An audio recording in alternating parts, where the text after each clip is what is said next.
So today we are continuing with our Python Pandas tutorials. Yesterday we studied pivoting and pivot tables, and today we are going to discuss meld method. This is again part of data reshaping. Data reshaping helps us in visualizing the data or analyzing the data in a better way. In some real world data sets, information is often stored in a wide format. Okay, so sometimes it's stored in a long format, sometimes it is stored in a wide format. Okay, so while this format is good for human readability, but it is not always the best for data analysis and visualization. So the melt function in Pandas helps convert wide data into long tidy format. Let's do one thing, and here we will write melt. So first we will see yesterday's chapter also. So this is Pandas melt. Let's connect. So this is pivoting and pivot. So if you see yesterday's chapter,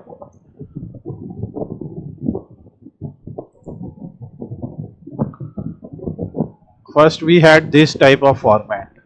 Okay, here shape of data is 9,4. This is not wide, but this format is a wide format. Are you getting it?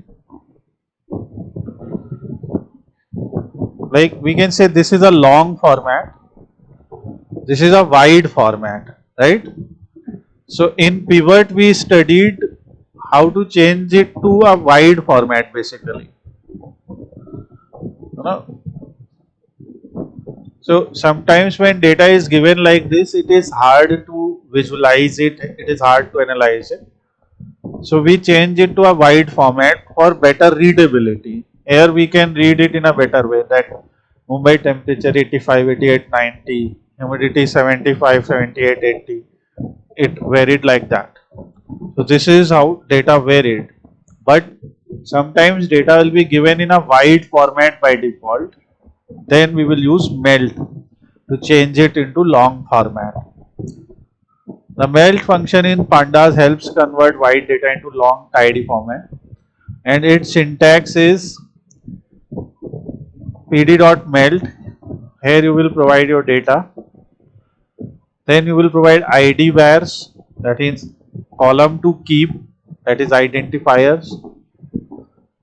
This is columns to keep fixed, value vars column to unpivot, var name of the variable, and value name. We'll see examples. So basically in Pandas what were we using? Index and columns. Then later we started using values also. Index, columns and values. These are the three things we used in pivot table. Here you can see index, columns, values and aggregate functions. These are the different parameters we used in pivot table. So here we are going to use id vars, value vars, var name and none. So let's see an example first of all. So we write import pandas spd data, and then we write df. Df is equal to pd.read underscore or pd.data frame, because here we are reading directly from dictionary data, and then if we write pd.df.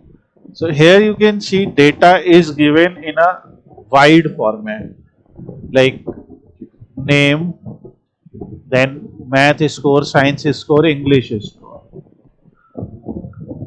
As it is mentioned in the definition that it is better to read it in this way.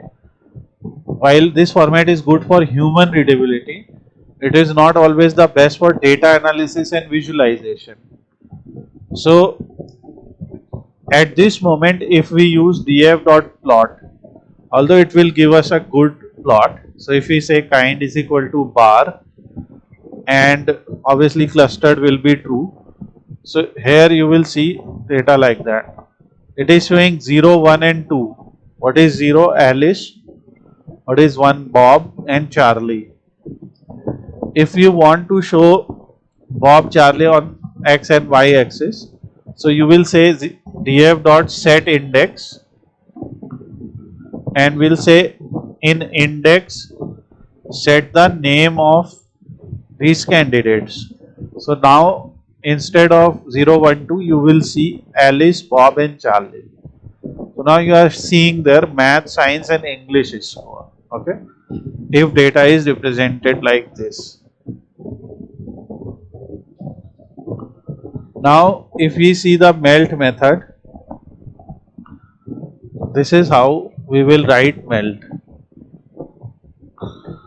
pd.melt, what to melt? Df, and we have said that identity variable is name. Okay, see here, what is id vars? Column to keep fixed, that is identifier. If you will do this, now it becomes like this. If you compare it with this example of pivoting, so here you can see something very much similar to what melt has given us, right? See? So in this case, data was already like a vertical melted format, and pivot helped us in making it as wide format or making it into a wide format. Here data was already given in a wide format, and melt kind of helped us in unpivoting the data. So because every student has math score, has science score, has English score, so it now gave us data like this. Now this is use of id vars. Okay, moving ahead, let's see another example. So it will give us output like this, right? Now here when melt has given us output, you can see the column name. It is giving variable and value. Okay, so this is not the proper name that we would like. So we are saying pd.melt df id var will be name, like whatever is given inside name, that will become the identity variable. Then variable name will be called as subject. This is variable name, the categorical value, and the value name will be score or marks. Let's say marks. So now you can see we can identify our own variable name and value name. Okay, because if you remember pivot table specifically, so in pivot table what were we applying in values? We are putting some number there, right? If you remember, here value were fair. When we did Titanic data set yesterday, so value was total bill. So for this you have to go back and revise previous chapter that we did of pivot table. So in a data set, whatever was numerical value, for example here in Titanic data set, fair and age, these are numerical values. Okay, because we saw in Excel also what goes into value, something that is number, right? Like marks, like humidity or temperature, something that is a continuous numerical variable. So that's why value name we have put as marks. If we say value name subject, it will select this as subject. So this is another example. Okay, and it will always work when you see the output. First of all, for this is like a grouped data, we can say, and for each student name appears one time. Okay,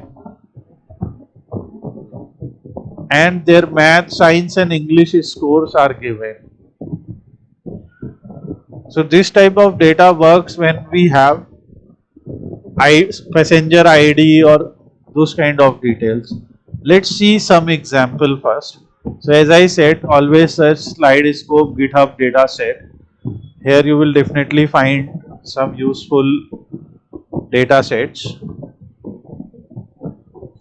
Okay, let's see this example. This is World Cup's data. Okay, obviously it is only up to 2014 at this moment. So because we added it 6 years ago, we'll update it after. Obviously current World Cup is going on, so after this World Cup is over, we'll update it. But let's say this type of data is there. So how to read it? Just go to its raw version and then go to df, and here you will just write WC World Cup is equal to pd.read underscore CSV, because this data is in CSV format. So here you will read CSV, and when you will write WC, you will see data like that. Okay, here each year is given one time. Okay, if we just write pd.melt, so here we'll write wc.head. I'm just giving an example. If we write pd.melt, so here we are not writing df.melt, we are writing pd.melt. Okay, you have to remember these things. When we were using pivot table, we were using df.pivot table. Okay, here we are using pd.melt, and here you are providing, so we are saying wc pd.melt wc. Now what it has done, it has made it into 200 rows. Okay, it has set variable as year, value as this. Now if we simply say id underscore vars is equal to year, okay, we are setting year as id vars. Now 180 rows. So what it is doing is year 1930, 34, 38, for every year it is giving us variable, country, value, Uruguay, right? So it is giving. So let's say we want attendance as value, so or goals is scored as value, whatever. So then what you will write is that these different items. So where name is what? So let's say where name is, let's say country. So for country or winner, let's say. So where name is winner, and value name is equal to attendance or matches played or goals scored, something like that. So now you will see a melt. Okay, just a minute. So because there are multiple value names, so obviously we set where name as winner, value Uruguay 1930, country Italy. So basically here you can see it is behaving weirdly, because this is here for each year we don't have data for the same person, right, or the same thing. But here if you see, math score, science score and English score is of the same person. So you can see why it is failing here, because here year is given, that is okay, but country, winner, these are different. If we say, let's say country is equal to id var, okay, let's say, then you can see it will select country, then winner, year, so it will again behave weirdly.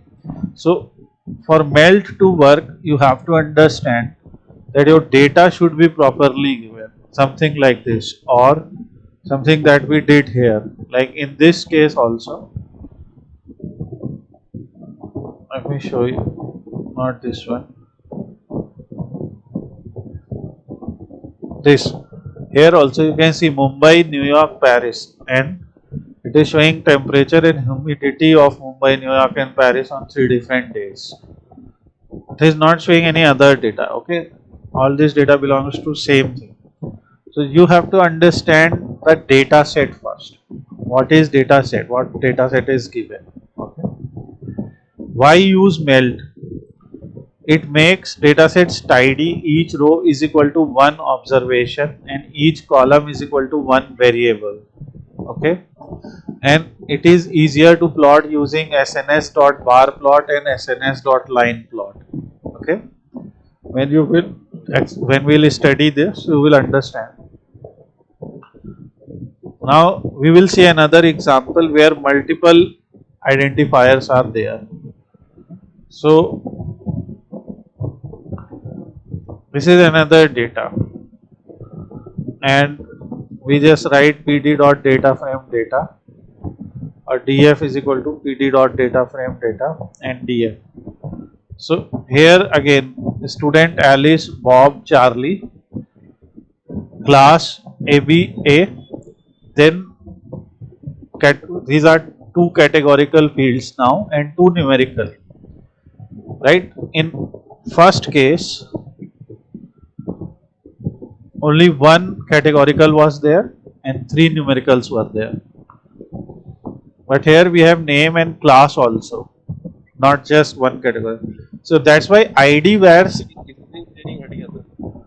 So that's why that ID vars is in a square bracket, you know, so that we can put multiple identifiers there. So whatever categorical fields you have, you will put them as ID vars. Okay. So just a minute. Actually, it was reading the previous DF. Now you can see. So we have student, class. Okay. And here you can see when we are using pd.meld. So now we are using two ID variables. Okay. So Alice is always in class A, right? Bob is always in B. So their student and class name will not change. Okay. Only the subject and score will change. So like here you have subject, math and science, and their score is given. Like this is another way of reshaping the data. We can use two ID values, like we are using student and class. What if we use class here and subject here? I'm just doing another thing. So because subject is not there, because only math is there, right? So now if you will see, so it will be like that: student, math, class is score. Okay. Now it will change. You can say score ABC, but actually this is class. Okay. So you have to be very sure in what you are putting here, because all your values, all your numerical values will come in value name. So that's why value name we have put a score, and a score is 85, 90, 95, 88. And your variable names, these were two columns, math and science. These were two columns, and these two columns are now subject, and this is a score, and here you have class. So the kind of analysis that we can use in WC is something different. For example, if we say wc.country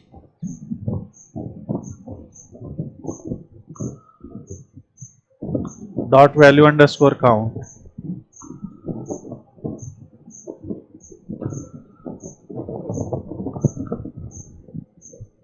it is given as C capital country. So you can see that out of these given, in the data, Italy has hosted 2 times, France hosted 2 times, and so on. If we want to see winner count, we'll write dot winner value count, right? So Brazil won 5 times, Italy 4 times. Again, I'm saying this is old data, but this is what it represents. So you will use these kind of methods. Okay.